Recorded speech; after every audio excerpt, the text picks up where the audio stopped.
तन्वी कदम. मी मगाशी सांगितल्याप्रमाणे ही कॉलेजमध्ये तिसरी आलेली आहे. तिला 90.17% मिळालेले आहेत. CETचा तिचा स्कोर आहे 95.5% PCMची CET तिने दिली होती. ती NDAसाठी प्रयत्न करते. सो वेगळ्या प्रकारच्या करिअर संधींपैकी एक वेगळी करिअर संधी तिनं घेतलेली आहे. NDAसाठी ती प्रयत्न करते आहे. सो तन्वी, तुला मी आमंत्रित करते आहे. Thank you so much ma'am. सगळ्यात आधी तर जमलेल्या सगळ्या शिक्षकांना, पालकांना आणि अर्थातच माझ्या मित्रमैत्रिणींना नमस्कार. माझं नाव तन्वी प्रशांत कदम. सुरुवातीला थोडं माझ्याबद्दल सांगते. मी 10वीच्या आधी मी जेव्हा शाळेत होते तेव्हा मी लंगडी, खो खो किंवा कबड्डीत तर मी नॅशनलपर्यंत पण गेले होते. अजून मला एलिमेंटरी इंटरमिजिएट ज्या ड्रॉइंगच्या एक्झाम असतात त्यामध्ये A ग्रेड आहे. 10वीत मला 93% होते आणि खरं सांगायचं 10वीपर्यंत मला काय मॅथ्स एवढं शिकवायचं नाही. पण मी जसं मॅम म्हणाले की मी NDAचं मला करायचं होतं. तर मग त्याच्यासाठी तर कोण कोण NDA करते थोडं हात वरती करता का? मुलं करता? नाही आई मुलं. ठीक आहे. तर मला NDA करायचं होतं. तर त्यासाठी मॅथ्सच्या आधीच वाटत होती म्हणजे 10वीपर्यंत. मग 11वीत मला आठवतं मॅथ्स हा असा विषय त्यासाठी ट्रेमेंडस प्रॅक्टिस लागते. आणि मी तर असं म्हणते की जर मला मॅथ्स जमू शकतं, कारण मला मॅथ्सचं साधं म्हणजे मला मॅथ्सचं नाव काढलं की असं व्हायचं अरे मॅथ्सचा पेपर आला म्हणून. मला तर आधल्या दिवशी असं जवळजवळ डिप्रेशनच यायचं की मॅथ्सचा पेपर म्हणून. तर मग 11वीत मला 99 होते मॅथ्समध्ये. तर आणि हे लक्षात ठेवा की 10वीपर्यंत माझं मॅथ्स काही एवढं चांगलं नव्हतं. आत्ता 12वीत 96 आहेत आणि टोटल मला 90.17% आहे 10वीत. CETमध्ये 95.5 आहे.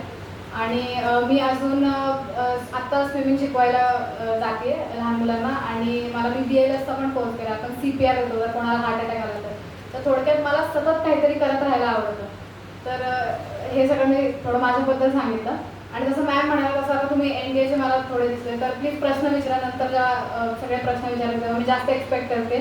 कारण मी जेव्हा NDAची तयारी करत होते तेव्हा असं एक आपण ठीक आहे ऑनलाईन सोर्स वापरतो, पण त्यामध्ये असं क्लिअर काय नसतं. कोणतरी काहीतरी एक सांगतंय, मग काहीतरी कोणतरी तिसरं काहीतरी सांगतंय. तर माझ्यासाठी काय वर्क झालं मी पुढे सांगेन. तर पुढे सांगताना मोस्टली मी NDA हे सेल्फ स्टडीनेच केलं. तर इथे 2 प्रकारचे विद्यार्थी असतात. पहिले जे घरी स्वतःहून अभ्यास करतात, जसं की कुठेतरी पेड कोर्स घेतात किंवा YouTubeवरनं करत असतात. आणि दुसरी कॅटेगरी असते जी कुठेतरी बाहेर ट्युशनला जात असतात. तर मी ट्युशनला पण थोडा काळ गेली आहे. तर त्याच्याबद्दल पण थोडं सांगेन की मला काय अनुभव आला. तर मला वाटतं सगळ्यात पहिले जे आपण चूक करतो ते सांगते. कारण सगळ्याच लोक सांगत असतात की काय केलं पाहिजे, पण काय नाही केलं पाहिजे याच्याबद्दल मी थोडं सांगते, कारण सगळं माझं खूप करून झालं आहे. पहिलं तर आपण मल्टिपल सोर्सेस वापरायचं बघतो. एकच चॅप्टर आहे फिजिक्सचा, आपण हा पण चॅनल वापरतो, मग आपण तो पण चॅनल वापरतो, मग तिसरा पण वापरणार. ह्यानी होतं काय, फक्त आपल्या नोट्सचा गठ्ठा वाढतो, बाकी काही होत नाही. आणि नंतर ते नोट्स उघडूशी पण वाटत नाहीत, कारण एकात एक असे नोट्स लिहिलेले असतात. तर मी नंतर सांगेन पण की नोट्स कसे करतात. पण पहिला मुद्दा काय की मल्टिपल सोर्सेस वापरू नका. आणि याचा अर्थ असा होत नाही की मी एक चॅनलचं नाव सांगितलं तर तुम्ही तोच वापरला पाहिजे, किंवा अजून कोणी तुम्हाला काहीतरी दुसरा चॅनल सांगेल तर असं नसतं. मी सगळे चॅनल सारखे शिकवतात. सगळे चॅनल टेक्स्टबुकच्या बाहेरचं शिकवणार आहे का कोणी? सगळं टेक्स्टबुकमधलं शिकवत असतात. तर कुठलाही चॅनल निवडा जो तुम्हाला आवडतो आणि त्याच्यावरूनच करा. आणि एकच निवडा.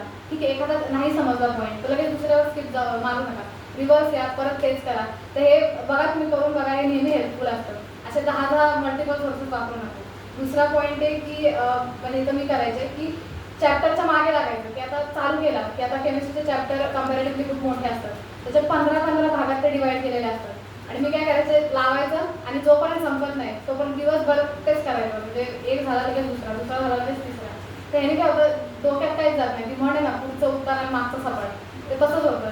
नंतर दिवसाच्या शेवटी जर मला कोणी विचारलं ठीक आहे आता 15 पानांचा चॅप्टर आहे, सांग पहिल्या पानावरचा हा एवढा टॉपिक आहे, हे दुसऱ्याला कोणाला तरी समजावून सांग. तर ते जमायचंच नाही, कारण ते डोक्यात ते असतं की चॅप्टर कम्प्लीट करायचं म्हणून. डोक्यात जातंय नाही जायचं ते जाऊ दे. तर असं 2x वर दाबायचं आणि तेच करत सुटायचं. ती अतिशय चुकीची पद्धत आहे, ती करू नका. त्यापेक्षा सर पण म्हणाले की टाईम मॅनेजमेंट एवढं महत्त्वाचं आहे. आणि ते तर 10वीपर्यंत टाईम मॅनेजमेंट म्हणजे कसं इथून आलं तिकडे झालं तिकडून आलं, तर हे सगळं मम्मी पप्पा बघत होते. पण आता 11वीत आल्यावर काय होतं, तुमचंच तुम्हाला नोट्स काढायचे, तुमचंच तुम्हाला पेपर सॉल्विंग करायचे, तुमचंच तुम्हाला अभ्यास करायचा आहे. तर टाईम मॅनेजमेंट तर सगळी माझी तर वाटच लागली होती. कारण सगळं म्हटलं कसं सकाळी बसायचं डायरेक्ट संध्याकाळी उठायचं. तर आणि त्यासोबत NDA पण करत होते. तर तसं करण्यापेक्षा स्लॉट्स डिसाईड करा.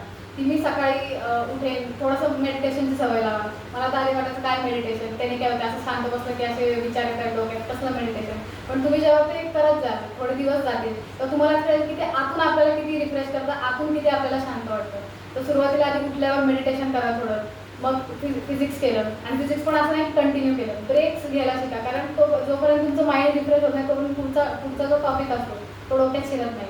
मग फिजिक्सचं झालं, मग थोडा ब्रेक घेतला, नाश्ता केला, मग केमिस्ट्री केलं, मग संध्याकाळी थोडा असा थकवा आलेला असतो. मग मॅथ्समध्ये तर काही डोक्यात हे करायचं नसतं, फक्त प्रॅक्टिस मी म्हटलं तसं ट्रिमेंडस प्रॅक्टिस लागते. तर संध्याकाळी मॅथ्स करा, अशा स्लॉट्स ठरवा. असं नाही की आज फिजिक्स, उद्या केमिस्ट्री, परवा मॅथ्स, दिवसभर तेच करायचं. चौथ्या दिवस परत पहिल्या दिवशी काय केलं ते आठवत नसतं.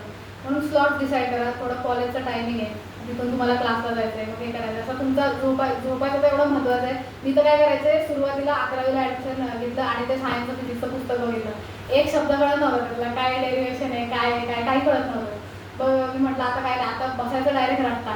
पण ती रट्टाची जी पद्धत आहे ती 10वीपर्यंतच चालली, ती पुढं अजिबात कामाला येत नाही. ती करू पण नका, एक्सपेरिमेंट अजिबातच करू नका. ती डोक्याची थोडक्यात भजी होती त्याने. रट्टा बिट्टा मारू नका काय. आणि मी काय करायचं, 4-5 तास झोपायचे, उठायचं आणि झोपताना पण तेच डोक्यात जवळ ते स्वप्न येतच बाकी राहिलं होतं फिजिक्सने केलं.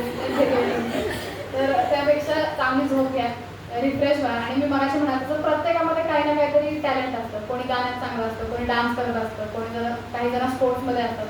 तर आपलं 10वी झाल्यावर काय वाटतं, आता सगळं सोडून द्यायचं, आता अभ्यास आहे की अभ्यास, डायरेक्ट सकाळी संध्याकाळी आता अभ्यासच अभ्यास. पण तसं नाही ते होत. आपल्याला फक्त ते लिहिण्यापुरतं माहीत असतं की व्यायामाने फोकस वाढतो, व्यायामाने कॉन्सन्ट्रेशन वाढतं, हे होतं ते होतं, आणि ते एक्झिक्यूट करताना ते तर करतच नाही आपण. मग त्यापेक्षा सकाळी फिजिक्स केलं, मग केमिस्ट्री केलं, मग संध्याकाळी थोडंसं तुम्ही स्पोर्ट्स करत असाल किंवा काही हॉबी करत असाल तर ते परस्यू केलं. मग पुढे मॅथ्सचं जर चालू केलं तर बघा तुम्ही करून तुमचा फोकस आणि कॉन्सन्ट्रेशन एवढा वाढतो की जी गोष्ट तुम्ही एका तासात ग्रास्प करू शकता की अजून लवकर ग्रास्प करा. जर तुम्ही आता काही केलं नाही ते 2-3 तास तुम्ही ते वाचत राहा, आणि परत मी तुम्हाला थोड्या वेळी विचारताना काही लक्षात राहणार नाही. आता हे झालं जे घरी करत असतात. आता जे ट्युशनला जात असतात तर मला माहिती खूप हेक्टिक होतं की आपण ट्युशनला पण जातोय, मग आपण घरी पण अभ्यास करतोय, मग कॉलेजमध्ये प्रॅक्टिकलला पण जायचं, हेक्टिक होतं. पण इथे पण तुमचं झोपायचं शेड्यूल फिक्स पाहिजे. असं नाही की रात्री, आणि असं काही नसतं की एखादा जर 2-3 वाजेपर्यंत अभ्यास करतोय आणि एखादा जर बरोबर 6 तास झोपतोय, तसं काही नसतं की मी जर कमी झोपते तर मी खूप जास्त अभ्यास करते. फ्रस्ट्रेशन होतं नंतर तुम्ही एक दिवस जागू शकता, दुसरा दिवस जागू शकता, जास्तीत जास्त तिसरा पण ताणू शकता कसा होता.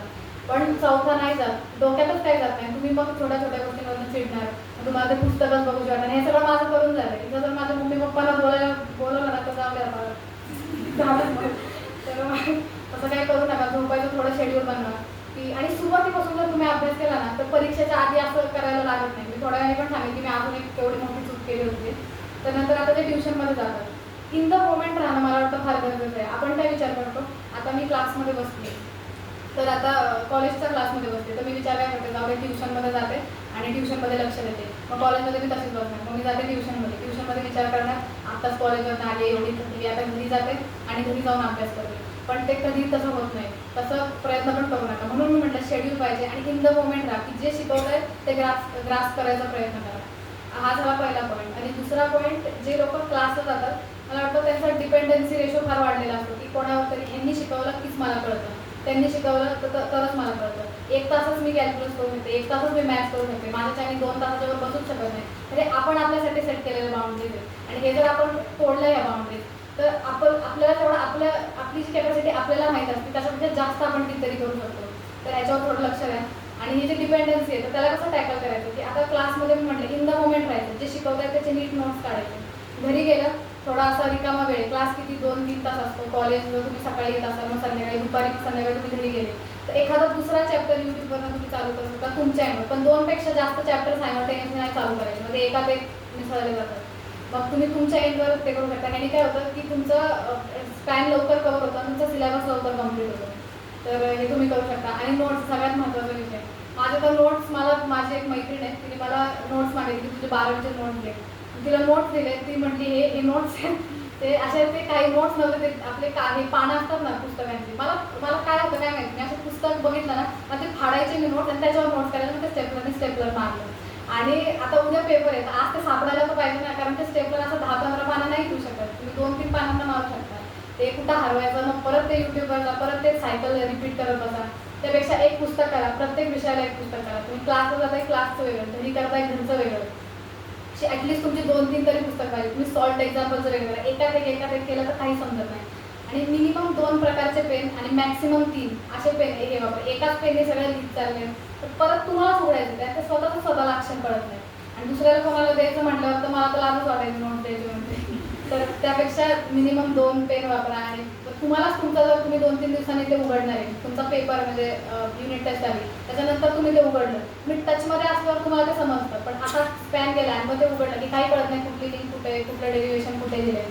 तर यापेक्षा एक बुक करा चांगल्या हेडलाईन ब्लॅक पेननी मग पुढं ब्ल्यू पेननी दिलं आहे मग थोडं जर मी तर रेड नाही वापरायचं पण जर काही नोट्स लिहायचे असेल तर रेडनी दिले तसे नोट्स काढा. आणि सगळ्यात महत्त्वाचं म्हणजे प्रोक्रॅस्टिनेशन म्हणजे पुढं ढकलत जाणं गोष्टी की मी नंतर करते मी थोड्या वेळाने करते मी उद्या करतो मग आत्ता पाहुणे चालत नाही तर ते नंतर कधीच येत नाही. तुमचा तो तसाच राहतो. एक चॅप्टर आहे त्याचा शेवटचा टॉपिक आहे हा जाऊ द्या तुम्हाला कंटाळा आल्यानुसार टॉपिक स्टार्ट करते ह्याच्यासाठी पानं सोडते आणि नंतर करते. मी तुम्हाला माझं पुस्तक दाखवते तर सोडलेली पानं तशीच आहेत ती भरली गेलीच नाहीत कधी.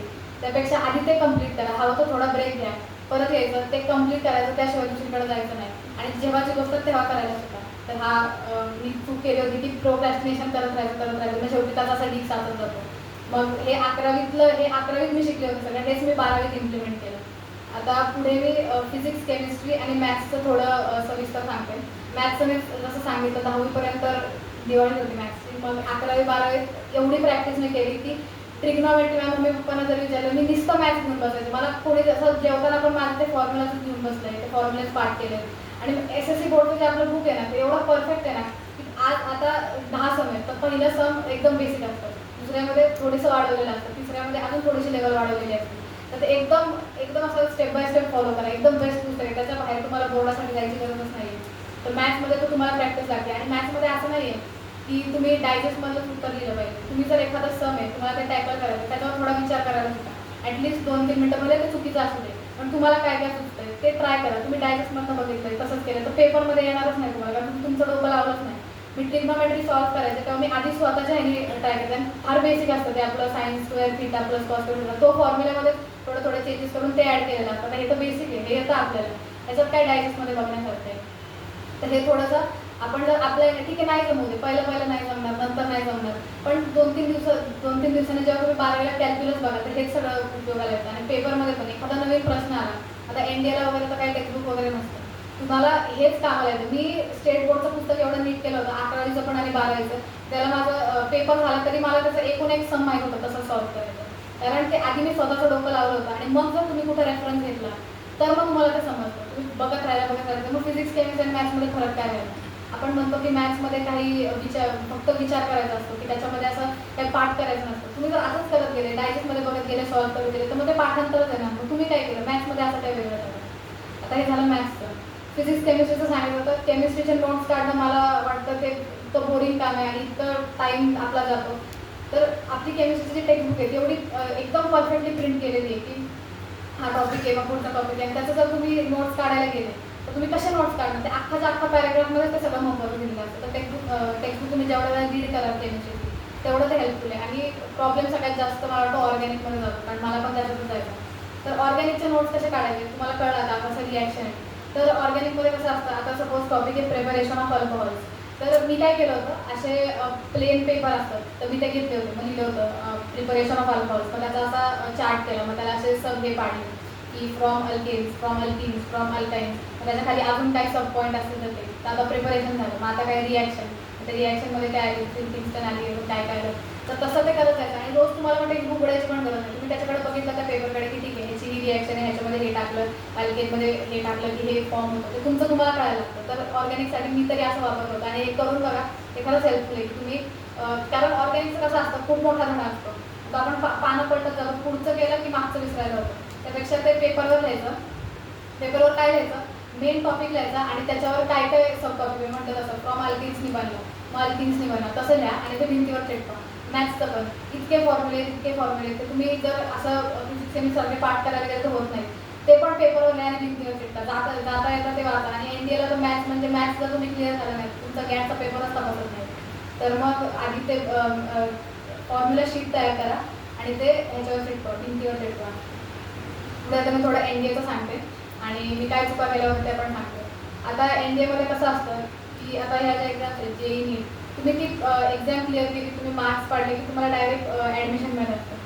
पण NDAचं कसं असतं, तुम्ही पेपर क्लिअर करता आणि नंतर तुम्हाला इंटरव्ह्यू द्यायचा असतो. 5 दिवसाचा इंटरव्ह्यू असतो आणि त्याचं प्रिपरेशन म्हणजे इतकं डेंजर असतं. म्हणजे मी आत्ता 2दा रिटर्न क्लिअर केली, मी एका इंटरव्ह्यूला पण जाऊन आले.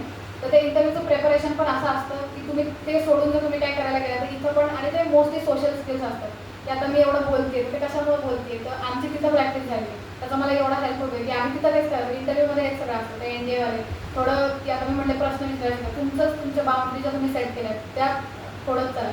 आणि तर हेच आहे मोस्टली की NDAचं तुमचं हे इंटरव्ह्यूचं सांगितलं.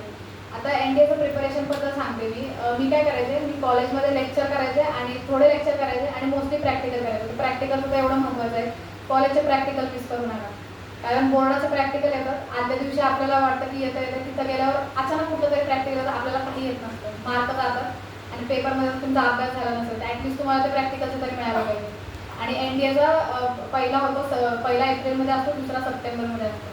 त्याच्यानंतर तुमच्या इंटरव्ह्यूच्या डेट्स येतात, त्या कधी असतात? जानेवारीमध्ये. जानेवारीमध्ये तुम्ही इंटरव्ह्यूवर नाही येता, फेब्रुवारीमध्ये लगेच तुमचं 12वीचं असतं. तुम्ही एका महिन्यात काय काय करणार आहे, तर त्यापेक्षा आधीपासूनच थोडंसं 12वीचं जर तुम्ही करत गेले तर ते हेल्पफुल असेल. मी काय केलं होतं, आता 12वी चालू झाली तर मॅथ्स तर मी म्हटलं माझं चांगलं चालू होतं, 11वी 12वी आणि NDAचं पण मॅथ्स होतं सोबत, तर माझं मॅथ्स असं चांगलं होतं, त्याचं एवढं काही टेन्शन नव्हतं. माझा सप्टेंबरमध्ये पेपर झाला ह्याचा NDAचा आणि लगेच 20-25 दिवसांनी त्याचा रिझल्ट आला की क्लिअर आहे म्हणून. आणि जानेवारी 1 तारखेला माझा देहरादूनला इंटरव्ह्यू होता, तर मी इथून निघाले डिसेंबरमध्ये, तिथं पोहोचले आणि इंटरव्ह्यू क्लिअर नाही झाला. आणि मला रिटर्नचं तिकीटच भेटलं नाही. मला कधी भेटलं? डायरेक्ट 10 तारखेचं. आणि माझं काय होतं, ठीक आहे 1 तारखेला इंटरव्ह्यू यायचं, लगेच अभ्यास करायचा 12वीचा, मस्त मार्क वाढायचे, हे करायचं ते करायचं. कसलं काय, इंटरव्ह्यू क्लिअरच झाला नाही.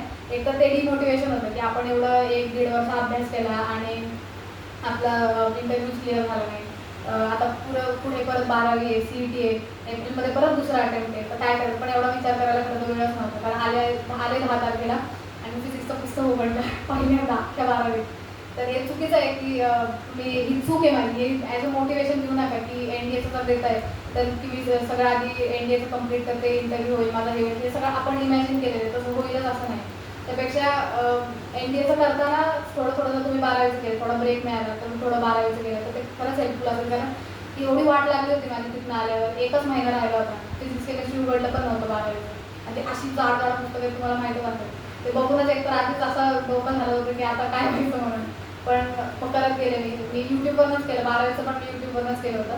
आणि NDAचं आपल्याला फार कन्फ्युजन असतं, 4 जण 4 वेगवेगळं सांगत असतात की RS अगरवाल वापरा, पाथफाइंडर वापरा, किंवा काही जण म्हणतात RD शर्मा सोडवा. मी सगळ्यात सोपा उपाय सांगते, पेड कोर्स घ्यायचा कुठला तरी. त्यांचं असं ते कुठलं बुक रेफर करत नाही. आणि तुम्ही आता जर NDAचा रिसेंट पॅटर्न बघितला, बदललेलं आहे, ते फ्यूज करतात की फंक्शन्स लिमिट्स फ्यूज केलं, डिफरन्सिएशन अजून काहीतरी फ्यूज केलं, सरळ प्रश्नच येत नाही. आणि सरळ प्रश्न येतात ते पण खूप हाय पाहिजे असतात, ते कॅल्क्युलेट करायला वेळ लागतो. तर त्यापेक्षा कुठला तरी पेड कोर्स घ्यायचा. मी RP चौधरीचा घेतलं होतं, तुम्हाला माहीत असेल तर. सगळ्यात बेस्ट आहे, मी तो डायरेक्ट तो सजेस्ट करेल की इकडं तिकडं फिरू पण नका.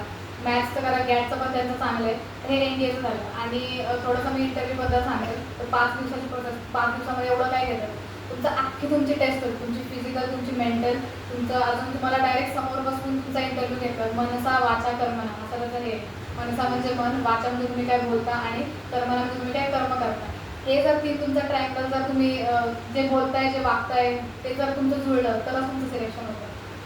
तर त्याच्यासाठी ट्रिमेंडस प्रॅक्टिस लागते. तर त्याच्यासाठी पहिलं तर असतं की तुम्ही स्क्रीनिंग होतं, त्याच्या म्हणजे काय, तर OIR टेस्ट असते त्यामध्ये. म्हणजे ते फार बेसिक प्रश्न असतात, सायन्सवाले त्यांना तर जमतं, तर ते OIR टेस्ट असतं. त्यानंतर तुमचं PPDT टेस्ट होतं, तर त्याच्यामध्ये तुमच्या सोशल स्किल्स असतात. तुम्हाला एक ब्लर पिक्चर दाखवतात, त्याच्यावर स्टोरी लिहायची असते आणि ती स्टोरी लिहिल्यावर तुम्हाला असा 15 जणांचा ग्रुप असतो आणि तुम्हाला एकत्र बोलायला सांगतो. त्यानंतर एक कॉमन स्टोरी बनवा. आता 15 जण आहेत, ब्लर स्टोरी आहे, 15 जण वेगळी स्टोरी बनवतात. प्रत्येक जण कशाचा मागे असतो की माझी स्टोरी आहे. ह्याच्यामधनं ते अख्ख्या ग्रुपमध्ये 1 ते 2 घेतात. त्याच्यानंतर तुम्ही स्क्रीनिंग झालं, सपोज स्क्रीनिंग झालं तर त्याच्यानंतर तुमची साईड टेस्ट होते. त्यामध्ये टॅट वॅट SRT असतं. टॅट म्हणजे 12 तुम्हाला पिक्चर दाखवतात, त्याच्यावर तुम्ही 3 मिनिटाच्या स्टोरी लिहायची असते.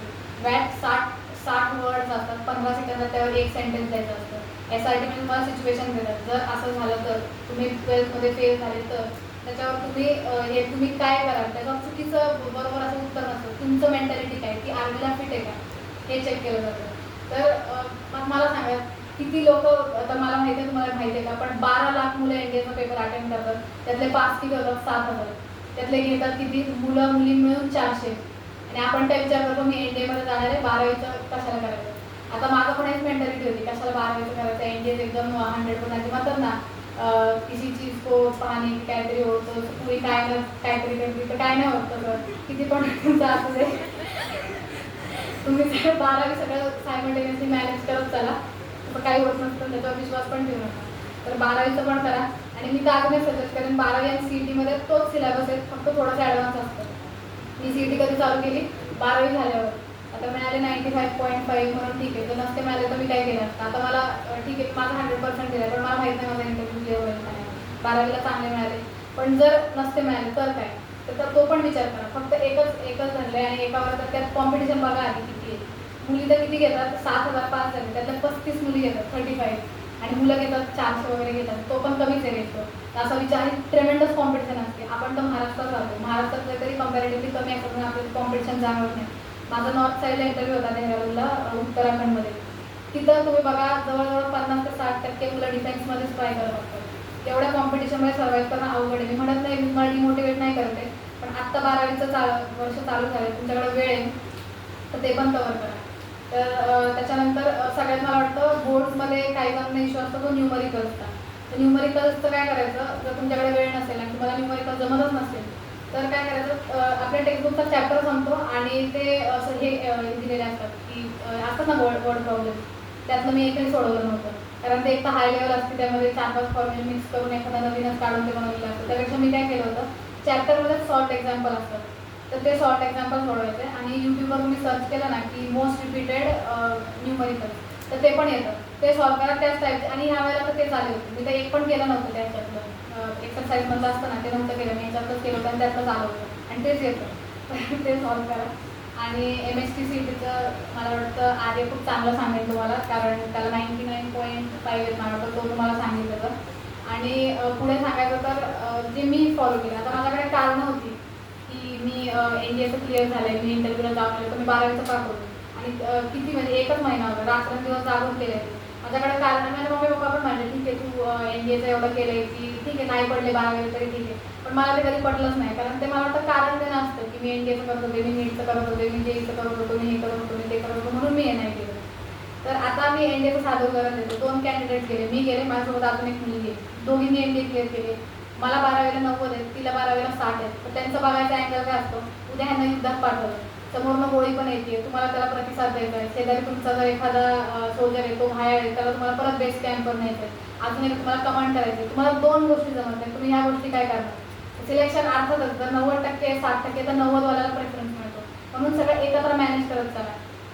पुढे मी जसं मगाशी म्हणाले, मला असं नेहमी वाटायचं की जर नाही NDA झालं तर काय होणार आपलं, आणि मग 12वीमध्ये तर आपण 60-70% पाडून आपण हे करू तसं करू.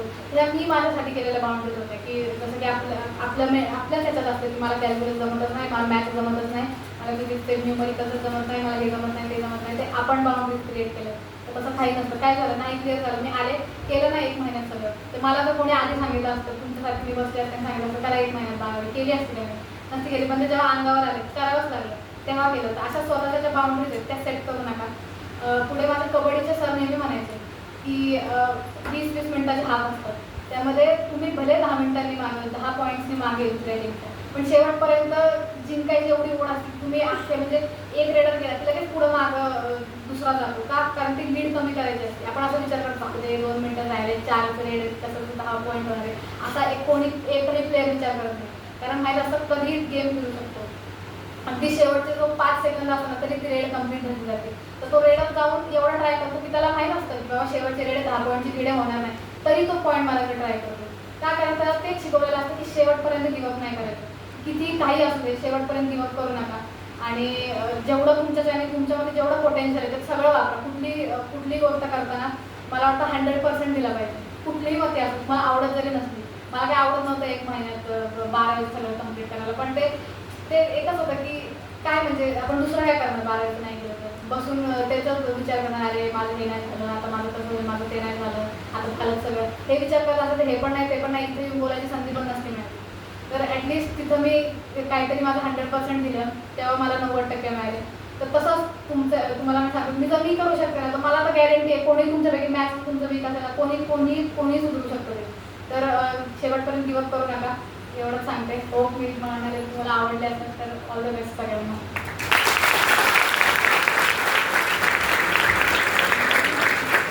Thank you so much Tanvi. मला सगळ्यात जास्त तुझ्या भाषणामधलं आवडलं तर तुझा प्रामाणिकपणा, आणि त्याच्यातूनच तुम्ही सगळेजण सर्वात जास्त घडे घेणार. कारण तिने सगळ्यात पहिल्यांदा सांगितले तिच्या चुका काय काय झाल्या, आणि आत्ता तुमच्याकडे अजून तुमच्यासमोर जवळजवळ 6-7 महिने आहेत की ज्या 6-6 महिन्यामध्ये निदान तिनं केलेल्या चुका तुम्ही अवॉइड करू शकता.